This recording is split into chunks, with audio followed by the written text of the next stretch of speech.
안녕하세요. 멘토행정법 OX 강의 5번째 강의를 하겠습니다. 사인의 공법행위부터 할 차례입니다. 내용 보시죠. 자, 1번 공무원의 사직의사 표시는 상대방에 도달된 후에는 처리할 수 없다. 도달된 후에도 수리 전까지는 처리할 수 있습니다. 사인의 공법에는 행정청의 행위가 행해지기 전까지는 취소 철회가 가능하죠. 그러니까 도달 후에도 철회 전, 수리 전 그때는 철회될 수 있습니다. 틀렸고요. 2번 신청에 따른 행정청의 처분이 기속인 때는 응답 의무가 일치지만 재량일 때는 응답 의무가 없다. 틀렸습니다.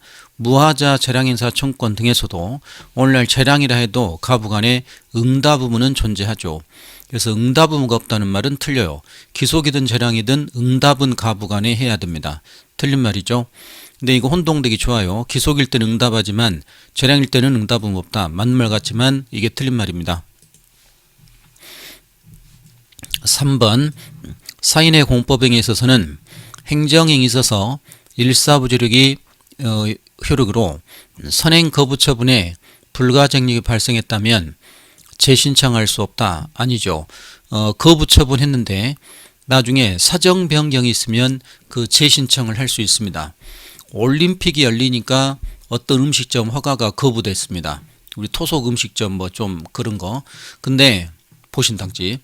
근데 하기로 올림픽이 취소됩니다. 올림픽 취소되면 다시 신청할 수 있는지. 사정이 바뀌었죠. 사정 변경이 있기 때문에 다시 재신청을 할 수 있습니다. 틀렸고요. 4번 판례는 여군 전역증 의사표시가 진이 아닌 의사표시라면 백실조 단서 적용에 하여 무효가 된다고 봤다. 이게 내용 같은 내용입니다. 5번도 비진 의사표시 민법의 무효조항은 사인의 공법행위에 적용되지 않아서 언제나 표시된 대로만 효과가 발생한다고 했어요. 그래서 여군하사관 사건에서도 표시된 대로만 효과 발생해서 표시된 대로 유효만 된다 했지 무효가 되지 않습니다. 그래서 원칙 유효하고 상대방 알게 됐어도 무조건 유효가 된다. 그래서 이 무효가 된다는 건 적용되지 않습니다. 틀렸죠. 5번 사직원 제출자 내심의사가 사직할 뜻이 없더라도 민법상 비진의사표시 무효에 관한 규정 적용되지 않으므로 사직원 받아들인 의원면직 처분을 당연무효라고 볼 수 없다. 그렇습니다. 같은 내용의 취지예요. 그래서 표시된 대로 효력 발생하는 거지 무효라고 볼 수는 없다고 그랬습니다. 효력이 발생하죠. 맞는 말이에요. 6번도 같은 내용입니다. 판례하면 민법상 비진의사표시 무효 규정은 성질상 영업체기업 신고나 사직의사표시 같은 사인의 공법행위 적용된다. 무효에 관한 내용은 적용되지 않아요. 그래서 표시된 대로만 효력 발생합니다. 틀렸습니다. 7번 사인의 공법행위가 단순 동기에 불과한 경우에 그 하자는 행정효력에 아무런 영향을 미치지 않는다는 것이 일반적 견해다. 맞는 말이에요. 단순 동기에 불과한 경우 행정청의 행위가 행해지기 전까지 그 동기에 불과하다는 말은 전제 조건이 되지 않는 겁니다. 신청이 있는 줄 알고 통행금지 해제를 했습니다. 이 통행금지 해제는 신청이 있든 없든 해주는 거예요. 그래서 신청이 있는 줄 알고 통행금지 해제했더니 나중에 신청 없는 것이 밝혀집니다. 그래도 영향 미치지 않고 그대로 유효합니다. 애당초 신청이 있든 없든 해주는 거니까요. 그게 단순 동기에 불과한 경우입니다. 그래서 신청에 한 통행금지도 되고 신청 없이 통행금지도 되기 때문에 신청이 없는데도 있는 줄 알고 해제해도 그건 단순 동기에 불과하고 전제 조건이 아니기 때문에 영향 미치지 않는다. 그 말은 그대로 유효하다는 겁니다. 맞는 말이죠. 기본서의 말을 좀 분석을 해보시기 바랍니다. 8번 사인의 공법행위 신청권은 신청한 대로 처분과는 실체 조건이라고 볼 수 있다. 이 신청권, 사인의 공법행위 신청권은 신청을 했지만 거절하면 할 말 없기 때문에 특정 처분을 요구할 권리는 아니기 때문에 실체적 권리라 할 수는 없습니다. 신청권은 응답을 구하는 절차적 권리, 이 정도에 불과하죠. 틀렸고요.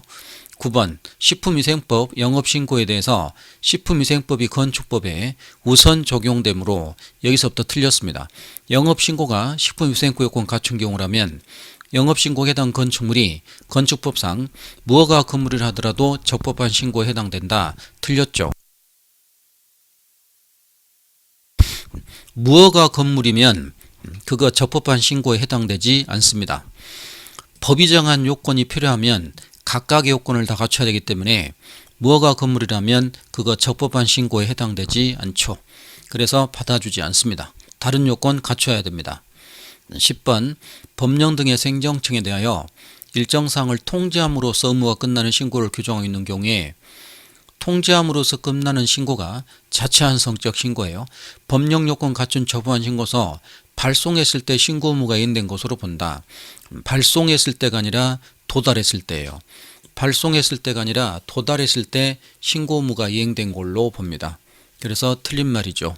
11번 체육시설을 설치하는 법률 20조에 의한 신고는 적법하게 요건 갖추어 신고했을지라도 수리행위가 있어야 유효하다.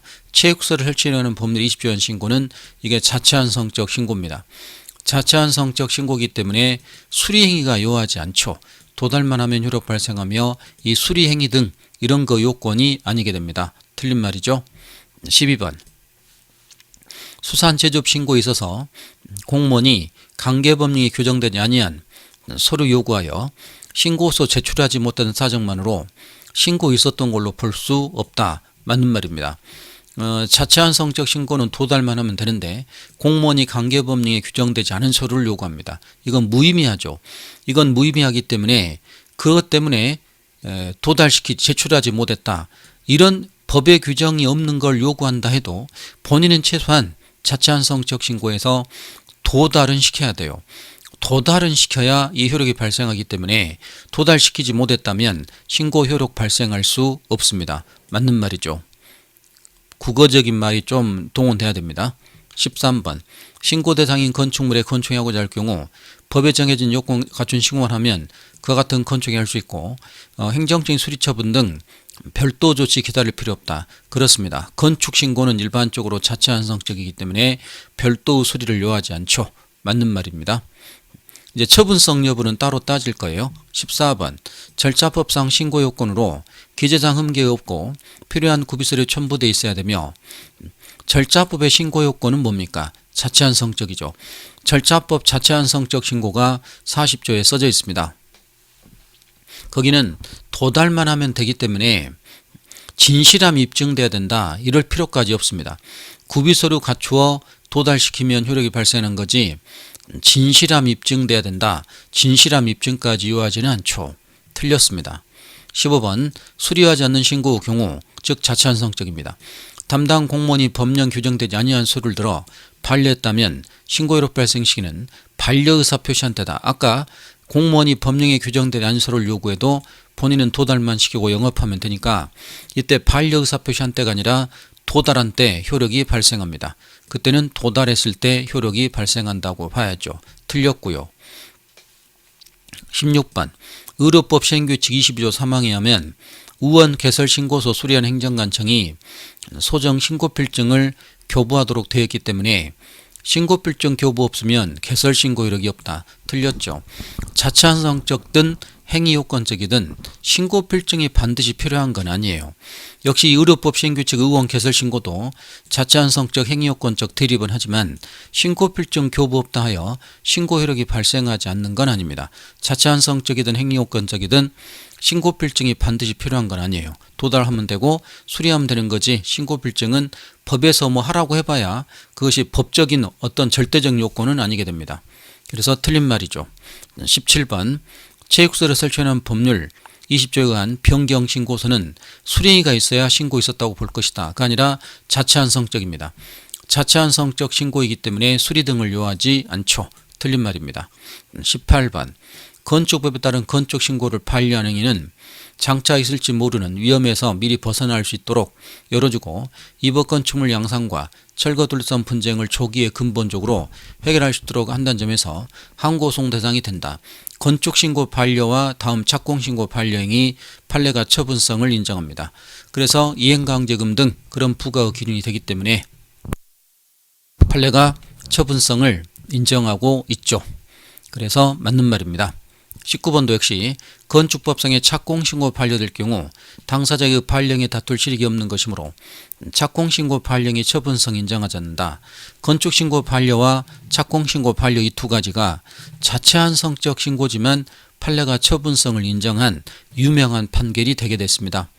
그래서 정리 잘 하시고 19번 틀린 말입니다. 20번 정보통신 매칭하여 원격 평생교육 불특정 다수에게 학습비를 받고 실시하기에 인터넷쯤 학습센터 교육시설로 신고한 경우 이렇게 침학습 평생교육시설은 그 신고가 자체 안성적이에요. 그러니까 도달만 하면 되는 거지 행정청이 수리를 요하지 않습니다. 근데 관할행정청 서울시 동부교육청입니다. 신고서 기재사항 흠결이 없고 형식 요건 모두 갖추었더라도 신고 대상에는 교육이나 학습이 공익적 기준에 적합하지 않은 등 실체사를 들어서 거부할 수 있다. 그 공익적 기준이 뭐죠? 이분이 구당 김남수 씨인데 공익적 기준 그게 무면허 의료행위입니다. 그걸 들어서 거부할 수는 없죠. 자체 안성적은 이런 실체적 사유를 따지지 않아요. 신고 단계에서. 그건 나중에 별도로 무면허 의료행위 등 형사처벌 문제는 별도로 따질 문제입니다. 신고 단계에서 이런 것까지 따지진 않죠. 그래서 그걸 거부할 수는 없습니다. 도달시키면 되는 거지 별도 수리 요하지 않고 형식적 요건만이 된 신고에서 실체사를 들어서 거부할 수는 없습니다. 평생교육시설이면 도달하면 되는 거지 무면허 의료행위 등 그런 실체를 들어서 거부할 수는 없죠. 조금 이해를 돕기 위해서 이분입니다. 구당 김남수 씨 이분인데 나이가 많이 드셨죠. 침뜸을 놓고 계시는 장면이에요. 그래서 100세가 넘으셔가지고 100세 헌정식이었고 100세 잔치까지 하셨고 침뜸을 놓기로 명했는데 이제 연예인 장진영 이 배우가 위암으로 죽었죠. 근데 마지막에 이제 침뜸 이렇게 좀 놔줬다가 호전됐다고 이제 했는데 근데 이제 죽게 됐습니다. 이분이 침뜸으로 유명하신 분인데 뭔가 좀 말도 많고 이랬던 분입니다. 근데 이분이 이렇게 평생교육시설 만들려고 했는데 거절당한 사건이 이 사건입니다. 근데 공익적 기준 실체사를 들어서 거부할 수는 없습니다. 받아줘야 된단 말이죠. 근데 이제 이 사건 이후에 이분이 결국 무면허 의료행위가 된다라고 해갖고 형사처벌이 되게 됩니다. 나이 있으셔가지고 이제 집행유예 이렇게 났는데 그렇게 됐던 사건이 구당 김남수 씨 사건이죠. 자, 틀렸고요. 21번 수리란 신고 유효한 것으로 판단하고 법령에 처리할 의사로 이를 수령하는 적극적 행위므로 수리행위는 신고필정 교부 같은 행정처가 수반돼야 된다. 신고필정 교부 같은 행위가 반드시 수반될 필요는 없습니다. 자체한성적이든 행위요건적이든 신고필정이 반드시 필수적인 건 아니에요. 틀린 말입니다. 많이 했습니다. 22번 납골당 설치 신고는 수리하는 신고를 할 것이므로 맞아요. 납골당 신고는 수리를 요하는 신고입니다. 행정성 수리 처분이 있어야만 신고한 대로 납골당 설치할 수 있다. 맞죠? 행위요건적 신고라는 말이에요. 맞고요. 23번 수산업법의 업의 신고 수리에 의하여 필수효과 발생하는 수리요하는 신고다. 맞습니다. 업의 신고, 수리요하는 신고예요. 수산 제조업 신고가 자체한성적 신고예요. 두 개 잘 비교하세요. 업의 신고는 행위요건적이요. 수산 제조업 신고는 자체한성적 신고입니다. 맞고요. 24번 수리하는 신고 후 경우 수리행위에 신고필정 교부가 필수이므로 또 틀렸습니다. 수리하는 신고에서도 신고필정이 필수인 건 아니에요. 신고필정 교부 거부는 처분으로 볼 수 있다. 처분으로 보지 않습니다. 자체한성적이든 행위요건적이든 신고필정 교부가 필수는 아닙니다. 그래서 신고필정이 반드시 있어야 되는 건 아니라고 했죠. 틀렸고요. 25번 건축신고 수리하지 않은 신고라면 인허가 의제권 수반하는 경우에도 그러한 건축신고 특별한 사정이 없는 한 수리하지 않는 신고로 봐야 한다. 틀렸습니다. 일반 건축신고는 자체한성적 수리하지 않지만 인허가 의제 효과 수반하는 건축신고는 수리하는 신고이기 때문에 그것은 수리 요하는 신고로 봐서 처분에 해당됩니다. 근데 둘 다 처분되는 건 이제 똑같죠. 처분된다는 건 이제 차이가 없게 됐습니다. 틀렸고요. 26번 건축법에 의한 인허가 의제권 수반하는 건축신고 일반적 거신고와 달리 특별한 사정이 없는 한 행정청이 형식적 요건에 관한 신고를 한 후 수리해야 된다. 맞습니다. 형식요건 여기서 틀렸네요. 인허가 의제권 수반하는 건축신고는 행위요건적이니까 형식적 요건의 신고가 아니라 실질적인 요건 행위요건적 신고는 실질적 요건에 관한 심사를 하고 거기 수리를 해줘야 됩니다. 그래서 수리하는 신고는 실질적 요건을 심사해야 된다. 틀린 말이죠. 27번 행정청에 별도 수리를 해야 되는 하여야 효력 발생한 행위는 신고 허용되지 않는다. 수리를 해야 되는 효력 발생하는 신고가 행위요건적 신고요. 그게 허용되지 않는다가 아니라 허용되고 있습니다. 틀렸고요. 28번.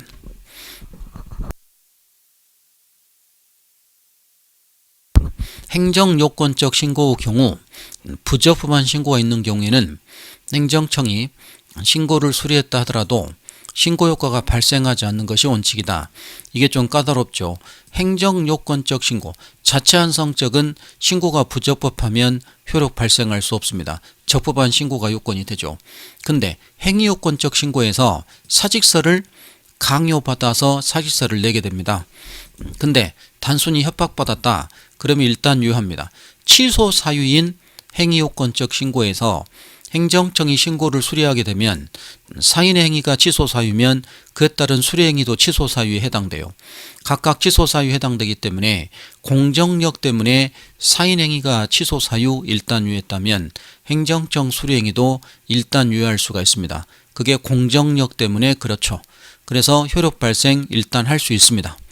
사인의 공법행 행위요건적에서는 이런 차이가 나죠. 틀렸고요. 이게 좀 만만치 않은 지문입니다. 이 표현 잘 알아놓으세요. 29번 건축법 14조항에 인허가 의제과 수반하는 건축신고에 대한 수리 거부, 처분성 인정되나 동규정한 인허가 의제과 수받지 않는 일반적 건축신고, 수리 거부 처분성 부정된다. 처분성은 둘 다 이제 있게 됐습니다.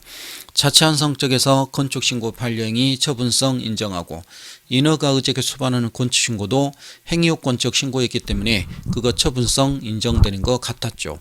그래서 이제 그 거부행위 처분성 인정되는 건 둘 다 차이가 없게 됐습니다. 틀린 말이죠. 30번. 수산업법상의 어업의 신고는 수리하는 신고이지만 수산제조업 신고, 자체한성적 신고에 해당된다는 게 판례입니다. 맞습니다. 초반에 얘기했습니다.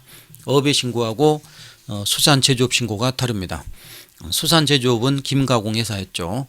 그래서 맞고요. 31번. 주민록 전입신고 수리 여부와 관련해서 전입신고자가 고주 목적에 다른 이해관계 가지고 있는지 여부, 무허건물 관리, 전입신고 수리함에 지자체에 미치는 영향 등도 고려된다. 그러지 않는다고 그랬습니다. 지자체 이런 건 더 이상 심사하지 말라고 그랬었죠. 그래서 옛날에는 전입신고할 때 거주 목적 심사를 하게 되고 지방자치념도 심사를 했습니다. 이렇게. 근데 판례가 변경됐죠. 거주 목적 심사만 해야지 지방자치념 등 땅 투기, 보상 목적으로 그런 것은 다른 법령으로 심사할 수 있기 때문에 전입신고 단계에서 이것까지 판단하지는 말라고 했었죠. 그래서 지금 이 지문 영향 등도 고려된다. 그러면 틀린 말이 되겠죠. 많이 해봤던 문제일 겁니다. 33번. 허가대상 건축물이 양수인이 건축법 시행규칙 규정되어 있는 형식적 요건 갖추어 행정청에 적법하게 건축 중 명의 변경 신고한 경우 실체적 이유를 내세워 거부할 수 없다. 이게 기속이란 말입니다. 그래서 혼동될 것 같은데 행위요건적 신고는 실체심사를 하죠. 실체심사를 하지만 그걸 들어서 거부할 수 없는 기속행위의 의미가 된다는 말입니다. 그래서 기속행위이기 때문에 이게 맞는 말이 되죠. 34번. 구유통산업발전법은 기존 대규모 점포 등록 이용 구분 전제로 대형마트 등록된 대규모 점포 일체를 규제 대상으로 삼고자 하는 것이 입법 취지이므로 대규모 점포 개설 등록은 이른바 수리하는 신고로서 행정처분에 해당한다. 그래서 대규모 점포 개설 등록 수리하는 신고, 즉 마트입니다. 대형마트 수리하는 신고로서 처분에 해당된다. 맞는 말이죠. 그래서 행위요건적 신고로 판례가 봤던 겁니다. 맞고요. 35. 납골당 설치 신고는 수리하는 신고이므로 납골당 설치 신고 관련 법에 요건 충족하는 신고를 하더라도 수리 처분이 있어야 납골당 설치할 수 있다. 그렇습니다. 행위요건적 신고, 납골당 신고입니다. 그래서 수리가 요구된다 라고 하죠. 맞는 말입니다. 그러니까 이제 자체한성적 행위요건 쪽 종류 묻는 것은 좀 그 이제 단순 그런 거니까 정리를 좀 하시고요. 36번 갑니다. 식품위생법에 의한 영업양도에 의한 지승계 수리하는 행정청 행위는 단순히 양수인이 영업승계했다는 사실신고 접수함에 그친다. 아닙니다. 영업양도 지승계는 소유권 이전이라는 법적 효과가 주어지기 때문에 신고를 접수함에 그친다가 아니라 수리를 요한다. 그래서 실질적 심사가 이루어지기 때문에 수리를 요하는 그러한 신고에 해당되게 됩니다. 틀렸죠? 자, 37번 신고 수리는 타인행위를 유효한행위로 받아들이는 행정행위를 말하며 이런 가학상 법률행위적 행정에 해당된다.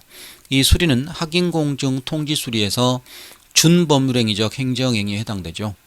그래서 확인공증 통지수리라는 준법률행위적 행정행위의 일종에 해당됩니다.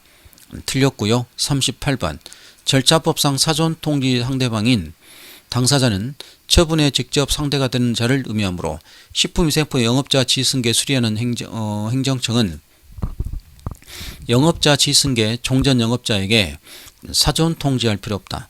영업자 지승계의 경우 종전 영업자는 불이익 처분의 당사자가 되기 때문에 이 종전 영업자에 대해서 사전 통지 등 그런 절차를 거쳐줘야 됩니다.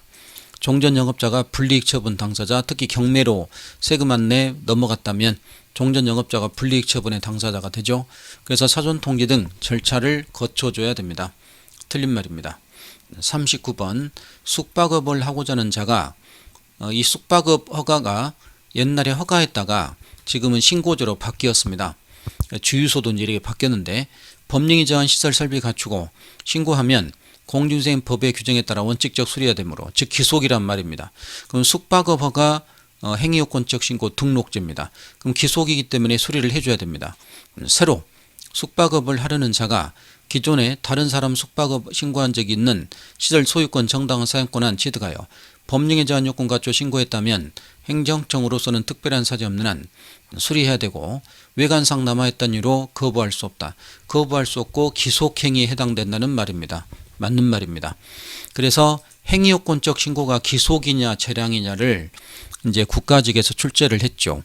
근데 같은 취지 판례가 아직 안 나왔습니다만 19년 하반기에 이제 나왔는데 가설건축물 존치기간 연장하려는 건축주 등이 가설건축물 존치기간 연장 이게 뭐죠? 모델하우스 남의 땅에 가설건축물을 세운다거나 그런 걸 하게 됩니다. 그 모델하우스나 어떤 행사용 그런 거 있습니다. 행사용 뭐 이렇게 옛날에 뭐 큰 행사하고 그러면 가설건축물 그 남의 땅에다 짓게 됩니다. 뭐 중소기업 뭐 물건 판다는 행사 이런 거 하죠.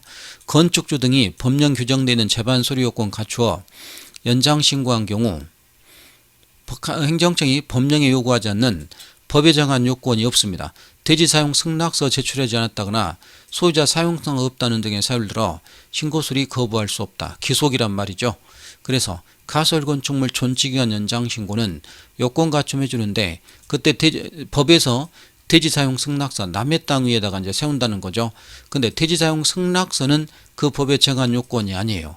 그거 법에 없는 요건 들어서 거부할 수 없기 때문에 기속이라는 말입니다. 법대로 줘야 되지 법에 정하지 않는 그런 요건 들어서 거부할 수 없는 기속행위란 말이죠. 맞는 말입니다.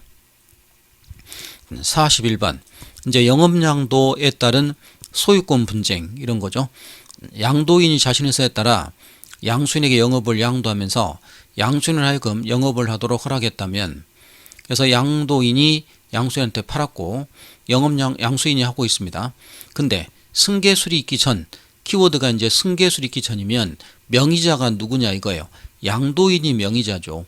그 전에 발생한 양수인의 위반행위에 대한 행정 책임은 양도인에게 기속된다. 즉 양도인이 책임지게 됩니다. 우리는 어떻게? 명의자 따라가면 돼요. 수리되기 전 명의자가 누구냐로 따라가면 되겠습니다. 맞는 말이죠. 42.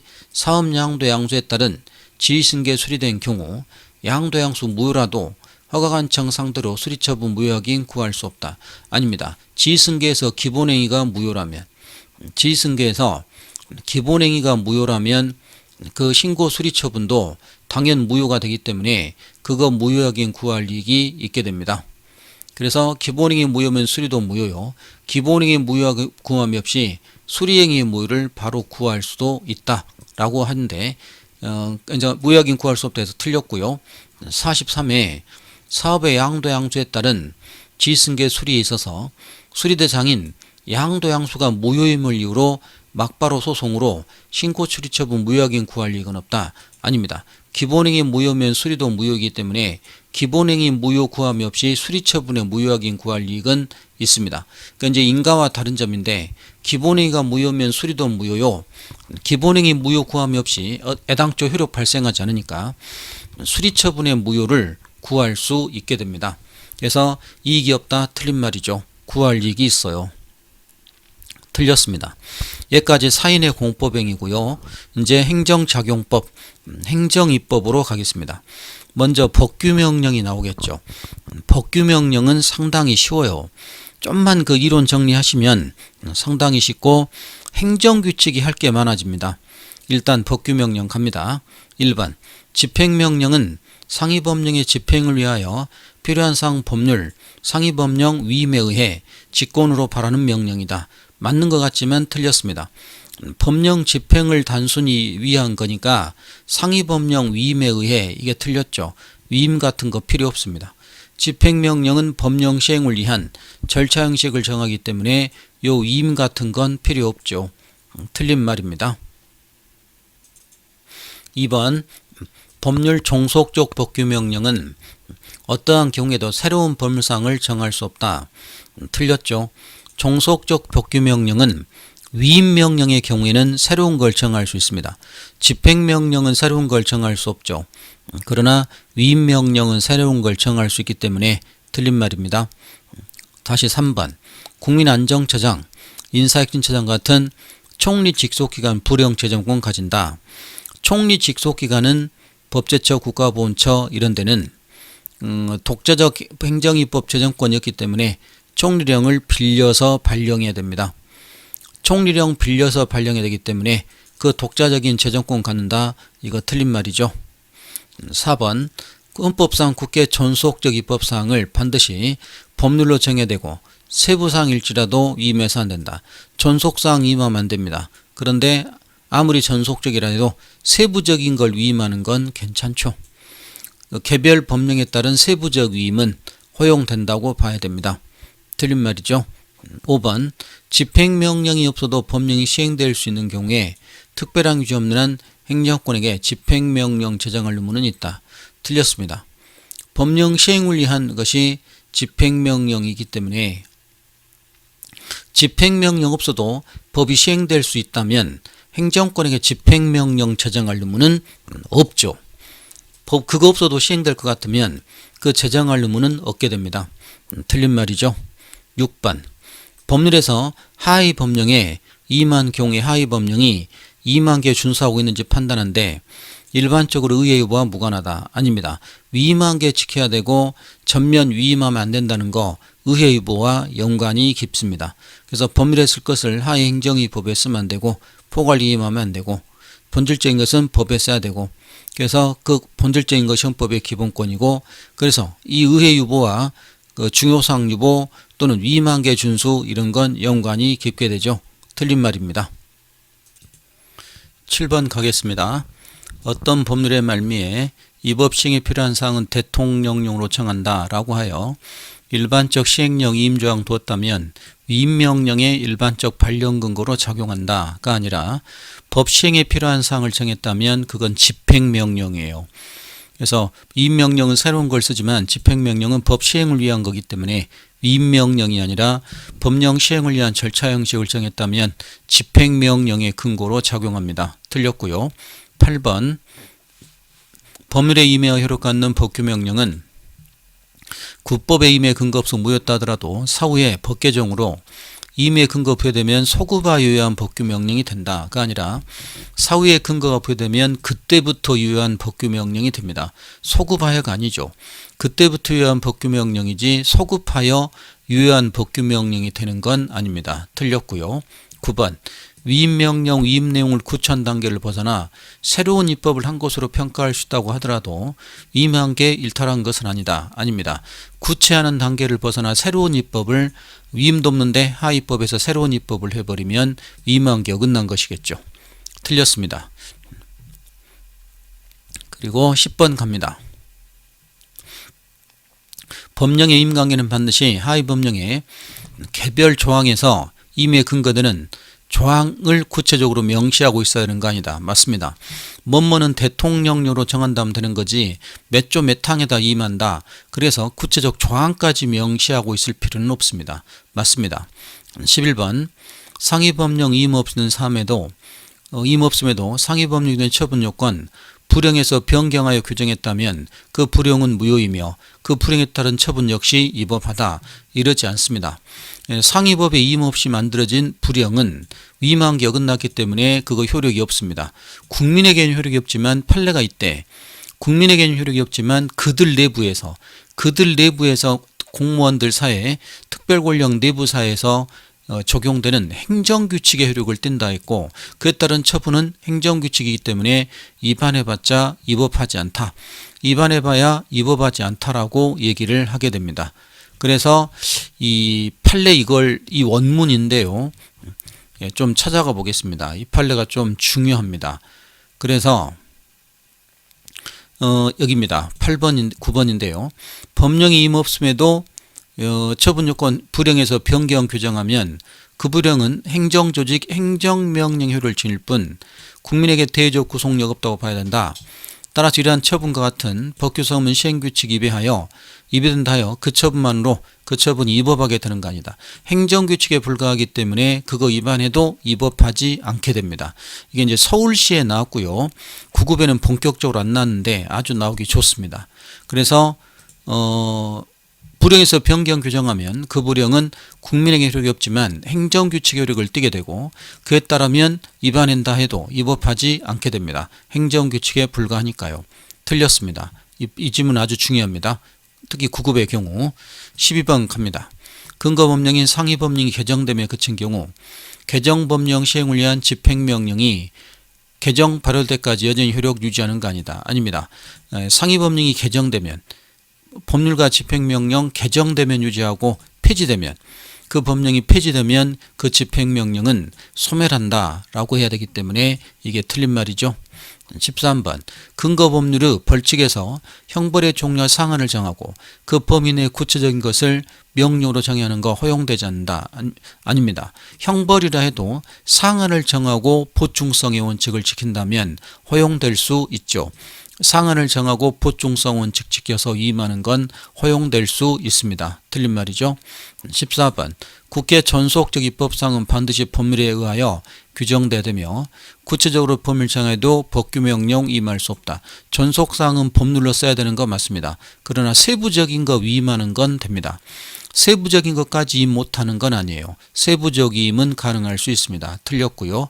15번 입법자는 법률의 구체적 범위를 정하기만 한다면 대통령령뿐만 아니라 불형의 입법사항을 위임할 수도 있다. 위임을 준다면 입법사항을 불형에 정해도 됩니다. 원래 법률에서 대통령령, 불형 그래 가기도 하지만 법률에서 대통령령을 생략한 채 불형으로 바로 입법사항 위임해도 된다는 말이에요. 맞는 말입니다. 16번 조례에 대한 법률의 위임은 구체적 법률을 정하 위임해야 되며 포괄 위임은 금지된다. 틀렸습니다. 조례에 대한 위임은 원칙은 위임이 필요 없는데 국민의 권리자 의무부가 주민의 그때는 위임이 필요하며 그때는 포괄적 위임도 되기 때문에 틀린 말입니다. 조례는 주민의 자주권이요 지방의회가 주민의 선거를 통해서 당선된 기관이기 때문에 그들이 이제 제정할 때는 포괄 위임해도 된다는 것이 판례 입장이죠. 틀렸고요. 17번 조례 제정에 침해 유보 원칙이 적용되는 경우 그 법률의 위임은 구체적이어야 된다. 틀렸습니다. 국민의 권리 침해할 때 위임이 필요한데 그때는 포괄적 위임이 되기 때문에 방금 이 내용과 똑같습니다. 구체적이어야 된다. 틀렸죠. 표현을 조금 까다롭게 표현을 바꿨을 뿐이에요. 틀렸습니다. 18번 법률이 공법적 단체 정간의 자치법적 사항이 임한 경우 헌법 75조가 정하는 포괄위임 금지 원칙은 적용되지 않는다. 그렇습니다. 자치법적 사항을 공법단체 정간에 임했다면 국민과 관계없는 그들 내부 간의 문제예요. 상위군경에 이런 데죠. 우리 저 군인들 상위군경에 이런 단체들이 있습니다. 거기는 그들 내부에서 알아서 돌아갈 어떤 그런 조직이기 때문에 국민에 대한 관계가 아니고 국민의 기본권과 관련없기 때문에 포괄위임 금지 이런 거 적용되지 않죠. 맞습니다. 19번 법령상 대통령령으로 규정할 대응 사항을 불용으로 정하더라도 그 불용은 유효하다. 아닙니다. 소관사항이 어긋났습니다. 대통령령으로 정할 것을 불용에다 정하게 된다면 그 불용은 효력이 없게 되겠죠. 임한게 어긋난 겁니다. 틀렸고요. 20번 법률의 시행령이 형사처벌에 관한 사항을 규정하면서 법률의 명시적 위임 범위 벗어나 처벌 대상을 확장하는 것은 재형법칙이 어긋나는 것이므로 그러한 시행령 이의법 한계에 어긋나는 것으로서 무효다. 맞습니다. 하위법에서 처벌 규정을 확장해버리면 그건 위임 한계에 어긋난 거죠. 그래서 무효, 효력 없다. 맞습니다. 21번 이제 통제편으로 왔습니다. 21번 국회법에 의하면 중앙행정의 장은 법률의 임한 사항이나 법률 집행하기 위하여 필요한 사항 규정한 대통령령. 여기서 이제 중요한 것이 대통령령, 총리령, 부령 여기까지가 되면 행정규칙, 법규명령입니다. 근데 훈령령이 고시 등 재개정 폐지된 때 10일 이내에 국회 소관 상임위에게 제출해야 된다. 맞습니다. 그래서 만들어진 법규명령을 국회 상임위에 제출하는데 이때 상임위 제출은 법규명령도 물론 포함되지만 여기서 행정규칙도 포함돼요. 상임위 제출은 둘 다 포함됩니다. 이때 법규명령이 하나여 상임위 제출한다 하면 틀려요. 그렇게 나왔더라면 더 좋았을 텐데 힘들었을 텐데 그러지 않고 정직하게 출제해 줬습니다. 그래서 법규명령과 행정규칙 모두 제출해야 되는 건 똑같습니다. 제출은 둘 다 해야 되는 건 똑같아요. 맞습니다. 22번 국회법에 의하면 대통령령의 경우 입법 예고할 때 예고한 10일 이내 국회 소관 상임위에 제출해야 된다. 그렇습니다. 입법 예고 시에도 상임위 제출하는 것은 대통령령의 하나입니다. 여기서 이게 최근에도 많이 나왔는데요. 대통령령뿐만 아니라 모든 법규명령은 상임위에 제출한다. 이러지 않아요. 대통령령의 공약만 국회 상임위 제출합니다. 즉 입법 예고 시 상임위 제출은 대통령령에 한해요. 부령, 총리령, 부령 이건 빠집니다. 이거 상당히 중요합니다. 최근에 많이 나왔습니다. 그러니까 대통령령, 총리령, 부령 모두 국회 상임위 제출한다. 그러지 않습니다. 일단 맞는 말인데요. 말을 바꾸는 걸 조심하세요. 다음에 23번 위법한 법규명령은 무효가 아니라 취소할 수 있다. 맞습니다. 이게 무슨 말이냐면 이 법규명령은 공정력이란 게 없습니다. 법규명령은 공정력 없고 취소하고 무효가 되려면 행정처분은 처분이기 때문에 중대명백설에 따라 처분의 하자가 되면 무효가 되고 취소가 될 수 있습니다만 법규명령은 행정처분이 아니에요. 일반 수상적인 법규에 불과하기 때문에 처분이 아니기 때문에 공정력을 전제로 한 취소가 있을 수 없습니다. 그래서 법규명령이 하자 있으면 취소가 아니라 언제나 무효만 되겠죠. 법규명령 하자 있으면 공정력 없고 취소가 없기 때문에 언제나 무효만 될 뿐입니다. 그래서 틀린 말이죠. 무효만 된다고 해야 됩니다. 다음에 24번 위법한 법규명령은 위법한 행정에 동일하다는 것이 판례의 일반적 견해이다. 틀렸습니다. 위법한 법규명령은 공정력 없어서 취소가 안 되고 무효만 됩니다. 그러나 위법한 행정행위는 말 그대로 행정의 처분이기 때문에 중대명백설에 따라서 무효 또는 취소가 될 수 있기 때문에 이게 동일하다는 말 틀린 말이죠. 그래서 조심하시기 바랍니다. 25번 일반적으로 시행령이 헌법 법률 위반된다는 사정은 시행령 규정 위헌 또는 위법하여 무효라고 선언한 대법원 판결이 선고되지 않은 상태에서도 시행령이 규정한 위헌 내지 위법 여부가 객관적 명부하다 할 수 있으므로 이러한 시행령에 의한 처분하자 무효에 해당된다. 키워드가 이거죠. 대법원 판결이 선고되지 않은 상태에서 틀렸습니다. 대법원 판결이 선고되지 않은 상태 잘못된 법령입니다. 그래서 잘못된 법에 의한 처분이라 하면 시행령이 헌법법 위반된 사정은 대법원 판결이 나기 전, 그러니까 법원의 판결이 나기 전이냐 또는 후냐에 따라 이게 나눠지죠. 그래서 잘못된 법에 의한 처분이 법원의 위법 판결 나기 전이면 취소 사유, 위법 판결 난 후면 이게 무효 사유가 됩니다.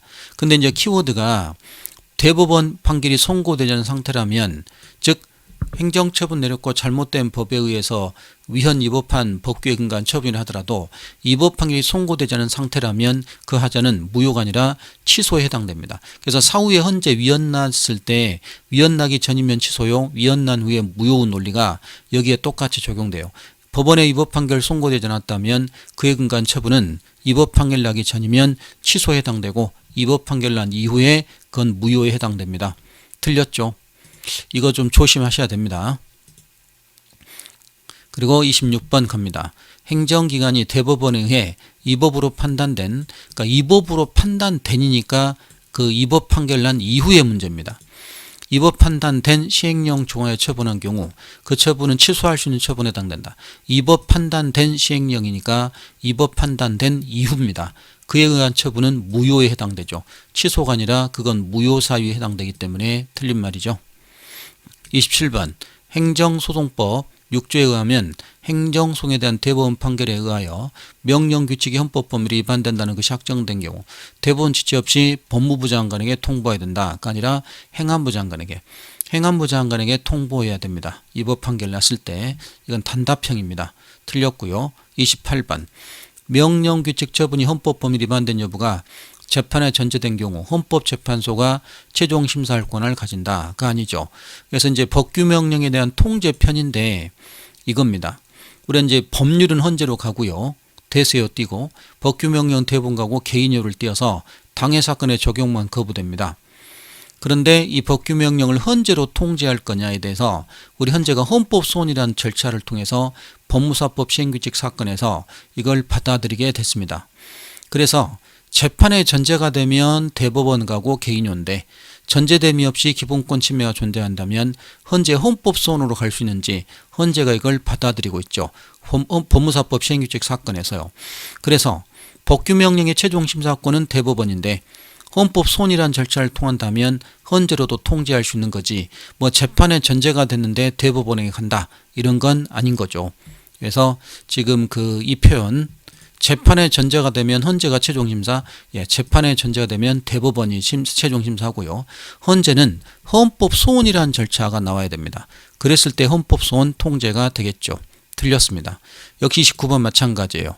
헌재는 대법원 규칙인 법무사법 시행규칙에 대해 법규명령이 별도 집행이 기다리지 않고 직접 기본권 침해한 것일 때 107조항의 명령 규칙에 대한 대법원 최종 심사권에도 불구하고 헌법소원 대상이 된다고 한다. 그래서 법무사법 시행규칙에 대해서 헌재 헌법소원을 인정하게 됩니다. 재판에 전제되지 않고 기본권 침해 존재할 때 헌법소원을 통한 통제가 인정된다는 게 헌재 입장이죠. 맞는 말입니다. 30번 행정입법 부재하게 대해서는 당사 신청이 있는 경우 하나요. 부작위 위법악인 소송 대상이 된다. 행정입법 부작위 소송 안 되게 됩니다. 저희들이 그 행정입법 부작위는 이렇게 법률에서 뭐는 대통령으로 정한다 했는데 대통령령을 제정하지 않으면 행정입법 부작위가 되죠. 그때 이제 부작위 전제로 한 부작위 위법악인 소송 대상이 될 건지 부작위 위법악인 소송 안 됩니다. 그리고 구제가 어떻게 되죠? 헌재 헌법소원과 국가배상이 될 뿐이죠. 그래서 행정소송 부작위 위법악인 소송 안 되고 헌재 헌법소원과 국가배상을 통해서 만족해야 됩니다. 그래서 이렇게 정리가 되죠. 그래서 부작위 소송 대상이 된다. 부작위 소송 안 되게 됩니다. 틀렸고요. 31번 상위법령 시행을 위하여 법규명령을 제정할 의무가 있음에도 불구하고 법규명령 제정하지 있지 않은 경우 그 부작위 소송을 통하여 다툴 수 있다. 행정입법 부작위 소송 대상 안 되게 됩니다. 틀렸고요. 32. 행정입법 부작위 위헌입법 관련하여 하위 행정입법 제정 없이 상위 법령 규정만으로 집행이 이루어질 수 있는 경우에도 상위 법령 명심이 있다면 하위 행정입법 제정할 자기 의무 인정된다. 국어적으로. 하위 행정입법 제정 없이 상위 법령만 가지고도 법령 집행이 될 수 있다면 하위 행정입법 제정할 의무는 없습니다. 그래서 표현상으로도 말이 안 맞죠. 법 제정 하위법 없어도 법이 시행될 것 같으면 하위법 제정할 자기 의무는 없습니다. 틀렸고요. 33번 법규명령 임의에 근거되는 법률에 대하여 위헌결정 선고되더라도 그 법규명령은 특별한 규정이 없는 한 별도 폐지이 있어야 효력이 상실한다. 아니죠. 상위법 헌재 위헌나면 하위법은 당연히 사라지게 됩니다. 틀렸죠. 이거 상하 법률 관계만 하시면 됩니다. 34. 치과 전문의 시험 실시를 위한 시행규칙 제정을 미리 미비로 인해 치과 전문의 자격 갖추지 못한 사람은 부작위 소송 통하여 구제받을 수 있다. 그러니까 치과 전문의 시험 사건이 행정입법 부작위 사건이에요. 의사들은 전문의가 있는데 치과 의사들은 전문의 제도가 없어요. 그러니까 치과 의사들도 전문의 제도를 시행하도록 불령을 만들도록 했는데 그 불령을 오랫동안 만들지 않고 있습니다. 그랬을 때 그 당사자들은 치과 의사들은 부작위 소송, 행정입법 부작위를 부작위 소송으로 올 수 없고 헌재 헌법소원으로 와야 됩니다. 그래서 부작위 소송 안 되니까 헌재로 오라고 했던 사건이었죠. 그래서 부작위 소송 구제받을 수 있다. 틀린 말입니다. 35. 헌법재판소는 적극적 행정입법은 물론 행정입법 부작위에 대하여서도 헌법소원 심판 대상성 인정한다. 예, 행정입법 부작위에 대한 헌법소원 인정한다. 맞는 말이죠. 행정입법 부작위에 대해서 헌법소원 들어올 수 있다는 것이 헌재 입장입니다. 맞고요. 36번. 의료기관 명칭 표시판 진료과목 함께 표시하고 있는 경우 진료과목이 글자 크기 제한하고 있는 구의료법 시행규 31조는 그 자체로서 국민의 구체적 권리 법률강의 지적 변동 초래함으로 항고송되는 행정처분을 할 수 있다. 이게 뭐냐면 법령 자체, 의료법 시행규칙인 법령 자체는 일반 수상적인 법령은 개별 구체적인 처분과 관련이 없기 때문에 법령 자체로는 행정처분이라 할 수 없습니다. 법령 자체로는 행정처분에 해당되지 않죠. 틀렸습니다. 그 내용입니다. 법령 자체가 처분될 거냐 문제예요. 그러니까 법령 자체가 처분이 안 된다는 건데 이 사건 보고 확 떠오르지 않으니까 여러분은 이렇게 의료기관 명칭 표시판 표시하는 경우 글자 크기 제한하고 있는 의료법 시행규칙 자체는 처분이 아니다. 왜 아니냐? 법령이기 때문에 법령 자체는 처분 아니기 때문에 이렇게 정리하세요. 37번. 행정심판법은 불합리한 법규명령에 대한 시정조치 요청권 규정하고 있지만 지방자치 존중이라는 관점에서 지자체 조례와 규칙에 대해서는 인정하고 있지 않다. 아닙니다. 행정심판위원회가 심판사건 들어오면 불합리한 법령을 개선하라는 조항을 해요. 불합리한 법령 개선 조치를 하는데 그때는 법규명령과 행정규칙과 조례규칙 모두를 포함합니다. 그 모두를 포함하기 때문에 이게 틀린 말이죠. 이 조문은 찾아보셔야 돼요. 행정심판위원회의 불합리한 법령 개선 조항에는 법규명령, 조례규칙, 행정규칙 모두 다 포함됩니다. 그래서 자치법규는 제외된다. 지금 이 말처럼 인정하고 있지 않다. 틀렸습니다. 오래된 문제지만 이게 이제 비공개 시험이었습니다. 잘 좀 기억하시기 바랍니다. 여기까지 법규명령의 내용을 보셨고요. 시간이 좀 그래서 행정규칙은 다음 시간으로 이어가야 되겠습니다. 이 강의는 여기서 마치고요. 다음 시간에 뵙겠습니다. 수고하셨습니다.